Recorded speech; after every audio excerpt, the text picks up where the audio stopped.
इस वीडियो में हम अपने नोड.जेएस सर्वर से अपने मोंगोडीबी में CRUD ऑपरेशंस परफॉर्म कर रहे होंगे। लाइक कोई डेटा इंसर्ट करेंगे, गेट करेंगे, अपडेट करेंगे, डिलीट करेंगे। ठीक है। लाइक ये सब चीजें हमने टर्मिनल में ऑलरेडी करके देख ली हैं, लेकिन अभी हम अपने सर्वर के थ्रू कर रहे होंगे। ठीक है। तो चलो हम लाइक स्टार्ट करें। उससे पहले मैं आपको बता दूं कि हम यहाँ पे देखो एक नोड.जेएस की प्लेलिस्ट बना रहे हैं और ये वीडियो भी इसी प्लेलिस्ट का पार्ट है। काफी सारे वीडियोस ऑलरेडी बन चुके हैं, तो यदि अभी तक आपने इस प्लेलिस्ट को सेव नहीं किया तो सेव कर लो, काम आएगा। ठीक है। चलो अभी टॉपिक पे हम वापस वापस आते हैं। तो यहाँ पे क्राउड ऑपरेशंस परफॉर्म करने से पहले मैं एक्सप्लेन कर दूं कि हमने अभी तक क्या क्या चीजें कवर कर ली हैं। तो हमने यहाँ पे देख लिया हम सर्वर कैसे बनाएंगे, अपने सर्वर को डेटाबेस से कनेक्ट कैसे करेंगे। ठीक है। और अपने डेटाबेस को एक्सेस कैसे करेंगे, यहाँ पे सब कुछ हमने देख लिया। हमने मॉडल्स बनाए थे। ठीक है। हमने यहाँ पे देखो राउटर्स बनाए थे। राउटर्स क्यों बनाया था? क्योंकि अलग अलग टाइप के रिक्वेस्ट को हम अलग अलग फाइल्स में हैंडल कर सकें। यहाँ पे दो राउट्स हमने बनाए थे। तो यूजर से रिलेटेड जितने रिक्वेस्ट थे उसको हमने रीडायरेक्ट कर दिया था यूजर राउटर में, और प्रोडक्ट वाले को प्रोडक्ट राउटर में। ठीक है।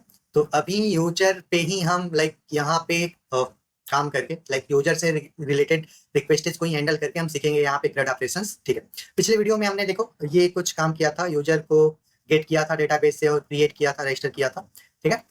तो अभी यहाँ पे हम डेटाबेस को भी देख लें कि कौन सा डेटाबेस यूज कर रहे हैं और उस डेटाबेस में क्या है। तो हम कौन सा डेटाबेस यूज करें एक बार देख लें।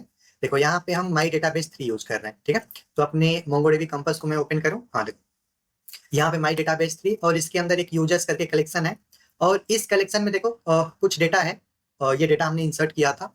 ठीक है। तो अभी अगर मुझे वही डेटा गेट करना हो तो मैं इस पे रिक्वेस्ट करूंगा। इस पे कहाँ गया हमारा यूजर राउटर। तो मैं स्लैश यूजर स्लैश पे रिक्वेस्ट करूंगा। तो यहाँ पे हम क्या कर रहे हैं, अपने डेटा को अपने यूजर्स कलेक्शन से फाइंड कर रहे हैं और चाहे कंसोल पे क्यों प्रिंट कर रहे हैं, जिसे अभी हटाता हूँ मैं। और उस डेटा को हम रिस्पॉन्स में सेंड कर दे रहे हैं। ठीक है। तो चलो हम लाइक रिक्वेस्ट करके देखते हैं। हमने यहाँ पे देखो कलेक्शन बना रखा है। अभी मैं एक रिक्वेस्ट सेंड करूँ, ठीक है। यहाँ कुछ भी नहीं मिला, क्यों नहीं मिला? क्योंकि हमने अभी सर्वर को स्टार्ट नहीं किया। npm स्टार्ट से हमारा सर्वर स्टार्ट हो जाएगा। नोड मोन को हमने यहाँ पे यूज किया अपने सर्वर को स्टार्ट करने के लिए। क्यों? क्योंकि जब भी हम कोई चेंज करें हमारा सर्वर ऑटोमेटिक रीस्टार्ट होता है। ठीक है। तो अभी हमारा सर्वर स्टार्ट हो गया। अभी मैं सेंड करूँ रिक्वेस्ट, तो देखो हमारे डेटाबेस में लाइक यूजर्स कलेक्शन में जितना डेटा था पूरा डेटा हमें यहाँ पे मिल गया।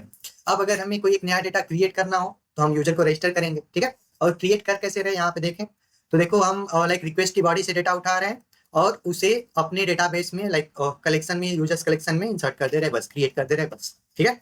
और जो भी रिस्पॉन्स में मिल रहा, जो भी रिटर्न में मिल रहा उसे हमने रिस्पॉन्स में सेंड कर दिया है। ठीक है। तो लाइक ये दो चीजें तो हमने कर ली थी, क्रिएट कर लिया था, रीड कर लिया था। अब यदि हमें अपडेट करना हो, डिलीट करना हो तो कैसे करेंगे? जैसे अपडेट यूजर, अब किसी एक यूजर को हमें अपडेट करना है। ठीक है। तो कैसे करेंगे देखो, मान लेते हैं कि हमें किसे अपडेट करना है।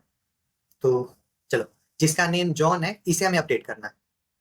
जिसका नेम जॉन है इसे हमें अपडेट करना है। तो हमें क्या क्या इंफॉर्मेशन चाहिए होगी अपडेट करने के लिए? एक तो उसकी आईडी। देखो हमें कोई ऐसी यूनिक इंफॉर्मेशन चाहिए जिसके थ्रू हम सर्च कर सकें। ठीक है।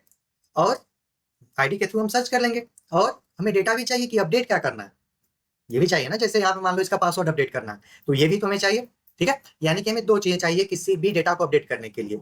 एक आईडी, लाइक कोई भी यूनिक इन्फॉर्मेशन, अभी के लिए आईडी ही यूनिक है।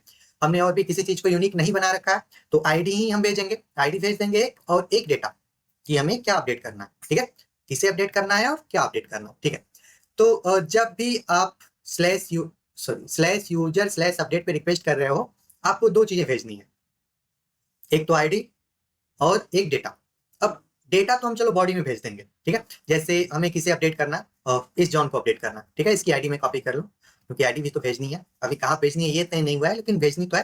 ठीक है। आईडी मैंने कॉपी कर लिया। इसके पासवर्ड, चलो इसके एज को हम 24 से 26 करेंगे। ठीक है। चलो, तो रजिस्टर वाले पे चलते हैं। यहाँ पे पहले हमें डिसाइड करना है कि हम लाइक डेटा कहाँ भेजें और आईडी कहाँ भेजें। ठीक है। तो देखो आईडी भेजने के मल्टीपल तरीके हो सकते हैं। परम्स में भेजो, क्वेरी में परम्स में भेजो, क्वेरी में भेजो, हेडर में भेजो, बॉडी में भेजो। ठीक है। तो यहाँ पे हम कहाँ भेजेंगे? अभी के लिए हम क्वेरी में भेज रहे हैं। ठीक है। क्वेरी क्या होता है, तो आपने यूआरएल में क्वेश्चन मार्क्स देखे होंगे ऐसे कुछ, और यहाँ पे कुछ ऐसे होता है name equal to something something, तो यही है क्वेरी। ठीक है। तो अभी जैसे मैं एक आईडी नेम से एक क्वेरी बनाऊं जिसकी वैल्यू हो गया है। ठीक है। तो आईडी हमने कहाँ भेज दिया? क्वेरी में। और डेटा कहाँ भेज देंगे? बॉडी में। तो एक जेसन डेटा मैं यहाँ भेज रहा हूँ, मुझे क्या चेंज करना है, तो एज को कर देना है, सॉरी एज को क्या कर देना है 26, उसका एज क्या था 24 था ना, तो इसे कर देना है हमें 26। चलो, तो हम बॉडी में डेटा भेज रहे हैं और क्वेरी में आईडी, ठीक है, इतना काम तो हमारा हो गया, रिक्वेस्ट वाला तो हो गया। अब हम कोड करते हैं। तो यहाँ पे देखो, जब भी स्लैश यूजर स्लैश अपडेट पे एक रिक्वेस्ट आ रही है तो इस फंक्शन को हम चला रहे हैं, जहां पे हमें यूजर को अपडेट करना है। किस यूजर को अपडेट करना है, तो हमें आईडी कहाँ से मिलेगी, रिक्वेस्ट की क्वेरी से। Let ID equals to request dot query dot ID, ठीक है।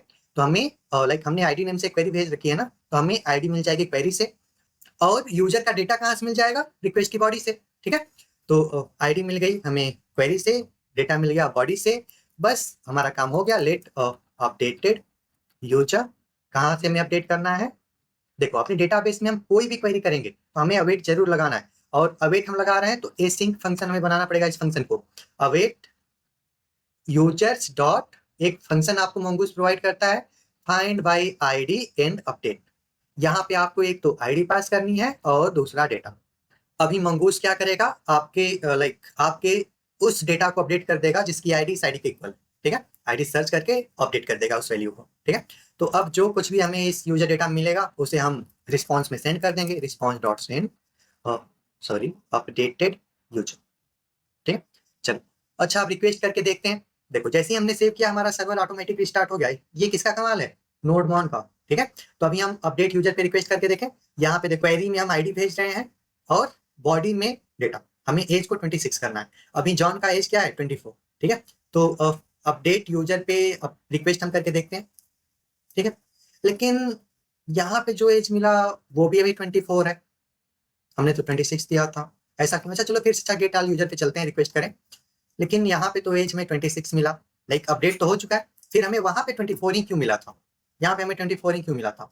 तो देखो ये जो find by ID and update function है, ये हमें अपडेट होने से पहले वाली वैल्यू रिटर्न करके देती है, अपडेट होने से पहले वाली वैल्यू। लेकिन हम चाहते हैं कि हमें नई वैल्यू मिले, तो क्या करेंगे, यहाँ पे एक ऑप्शन आपको पास करना पड़ेगा न्यू नेम से, जिसकी वैल्यू क्या करनी पड़ेगी आपको, ट्रू, ठीक है।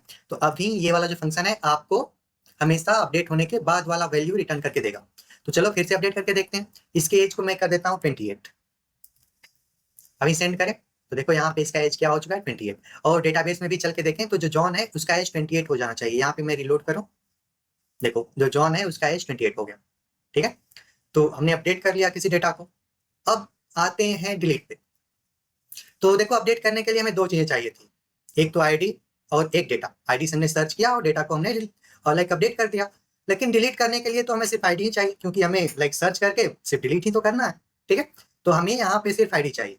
अब आईडी तो हम क्वेरी में ही ले लेंगे, ठीक है। तो पहले में हम पोर्ट लिख लेते हैं, फिर जाके रिक्वेस्ट कैसे करना है वो देखेंगे। तो let ID equals to request request dot query dot ID, ठीक है। आईडी हम क्वेरी में ले लेंगे और बस डिलीट कर देंगे। Let deleted user equals to await. Await जरूर यूज करना है जब भी आप अपने डेटाबेस के साथ कोई भी क्वेरी कर रहे हो। तो जब आप अवेट यूज कर रहे हो तो अपने इस फंक्शन को एसिंक बनाना पड़ेगा, await of users dot find by ID and delete. ये फंक्शन आपको मंगूस प्रोवाइड करता है, यहाँ पे सिर्फ आपको अपनी आईडी पास कर देनी है बस। ये क्या करेगा, खुद ही डिलीट कर देगा उस पर्टिकुलर यूजर को, ठीक है। और डिलीट करके आपको वही यूजर मिल जाता है। तो कुछ हम यहाँ पे ऐसे कर दें कि चेक कर लें कि लाइक यूजर डिलीट हुआ है कि नहीं। यदि सच में डिलीट हुआ है तो इस डिलीटेड यूजर में हमें कोई डेटा मिलेगा, एल्स नहीं मिलेगा, ठीक है। तो यदि यूजर डिलीट हुआ है तो हमने रिस्पॉन्स में सेंड कर दिया लाइक डिलीटेड सक्सेसफुल, और एल्स क्या करेंगे, response dot send user not found, ठीक है। कुछ ऐसा हम रिस्पॉन्स भेज सकते हैं। चलो, तो बस हमें करना क्या है, किसी यूजर को डिलीट करने के लिए हमें क्वेरी में आईडी भेजनी है बस। जब हम रिक्वेस्ट करेंगे स्लैश यूजर स्लैश डिलीट पे, तो हमें क्वेरी में आईडी भेजनी है। चलते हैं यहाँ पे स्लैश यूजर स्लैश डिलीट पे एक डिलीट रिक्वेस्ट हम कर रहे हैं, लेकिन हमने क्वेरी में आईडी भेजनी है। चलो, तो हम किसे डिलीट करना चाहते हैं, चलो जॉन को ही डिलीट करके देखें। जॉन सर यहाँ पे इसका एज तो 28 था ना, हाँ 28 हो चुका है। तो जॉन जिसका एज 28 है, इसको डिलीट करें। इसकी आईडी मैंने कॉपी कर ली। अब डिलीट यूजर में चले, यहाँ पे इसकी क्वेरी में एक आईडी हम पास कर दें जिसकी वैल्यू क्या होगी, ये आईडी। अब जैसे ही सेंड करेंगे डिलीटेड सक्सेसफुल। अच्छा फिर से मैं रिक्वेस्ट सेंड करूँ तो यूजर नॉट फाउंड, क्यों, क्योंकि वो यूजर तो ऑलरेडी डिलीट हो चुका है। अभी उस आईडी से कोई यूजर मिला नहीं, तो किसे आप डिलीट करोगे। ठीक है। तो अभी अच्छा चल के गेट आल यूजर देखें, हमें सभी यूजर्स मिल रहे हैं कि नहीं। तो देखो जॉन यहाँ पे नहीं मिल रहा है, जिसका एज क्या था 28। और यहाँ से भी चल के देखें तो ये वाला जॉन यहाँ से डिलीट हो जाएगा जैसे ही मैं रिलोड करूंगा डेटा। तो वो वाला जॉन क्या हो चुका है, यहाँ से डिलीट हो चुका है। ठीक है। तो देखो यही है बेसिक CRUD ऑपरेशंस आपके मोंगोडीबी के साथ।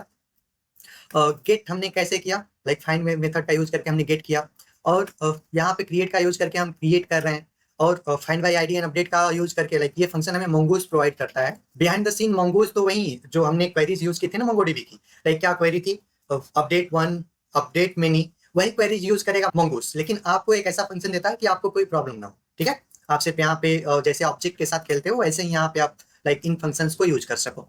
और find by ID and delete में आप सिर्फ आईडी पास कर दो, आपका लाइक जो डेटा होगा वो डिलीट हो जाएगा। ठीक है। तो यही है देखो मोंगोडीबी के CRUD ऑपरेशंस। और आज के लिए इतना ही। अगर कोई सजेशन हो, कोई डाउट हो तो आप कमेंट बॉक्स में बता सकते हो। और वीडियो कैसी लगी ये भी जरूर बताना। और अगर अच्छी लगी हो तो लाइक कर देना, सब्सक्राइब कर लेना और शेयर भी कर सकते हो। आज के लिए इतना ही, मिलते हैं नेक्स्ट वीडियो में, अभी के लिए बाय बाय।